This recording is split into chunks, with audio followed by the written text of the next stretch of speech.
We can go down to the beach if you don't have a plan. Go walking down to where the waves hit the sand. And if you think that it might be alright, I have 2 tickets to a dollar show tonight. Good morning. I am out on a beautiful stretch of US Highway 421 in Pender County, North Carolina, heading toward Wilmington. I just did a call in Harrells. I couldn't get any film on because it was a high traffic area, and like a 3-year-old kid that lived there was helping me do the call. I had him holding the UEI temperature probe and stuff, taking temperatures so he could feel like he belonged. He had a good time. But there's a lot of talking and moving about, so I couldn't film. I'm heading to a house now where he said it wasn't heating enough. Of course, it's been bitterly cold here. When I woke up this morning, it was 14. So heat pumps don't tend to do real well when it's 14 outside. But we're going to see what this guy's problem is. Train unit, the compressor is running but not the fan. So we'll be checking the fan motor itself and the blower.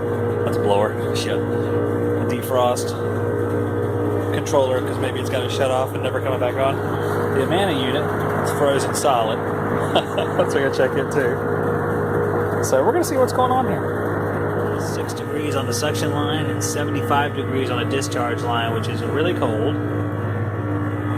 I'm going to pull this defrost lead off, see if it's getting power to the defrost board or what, because we got 120 volts coming out of the terminal here, so it's good.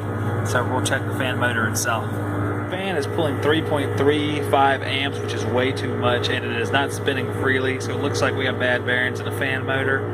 I'm going to double check the capacitor, but the capacitor is relatively new, so I doubt it's that. We'll just do that as a last ditch effort before I go to changing the fan motor. It's fine. So the fan motor is at fault. It wasn't spinning very freely anyway, which is kind of a giveaway. So I'm going to move on to the Amana real quick and see why it's not defrosting.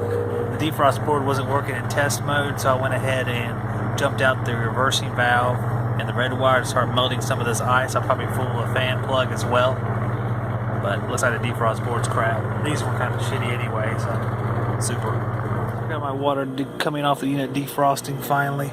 Still solid on the outside. And then I look up inside when I'm hooking my stuff up and I see that. You look up right beside the clamp, you see the DFT terminal, and the red wire is off of that terminal. Can you believe that crap? So I'm gonna have to start this thing up in a minute and make sure it works. So it looks like it's just a loose wire. It's melted off for the unit. I went ahead and restarted it in heat mode. I got the red wire plugged back to the DFT terminal once again. So I'll be able to check that here in a minute. I found my little plug that was on the ground. Thank goodness I lost it for a second. Those things are uber pain in the ass to locate. And heat's coming up on that line, so that's good. We have 109.3. That's a lot better than we did before while it was running covered in ice, obviously. So we're going to let it keep rolling, building up some heat, and then I'm going to test the defrost again to make sure it works. The unit's now running in defrost. I shorted out the terminals there at the test because the defrost thermostat is closed because it's so cold. It didn't take very long. I just shorted it out by hitting those. That's all I had to do. And once I'm done, I'll put the plug back on the 30, 60, or 90.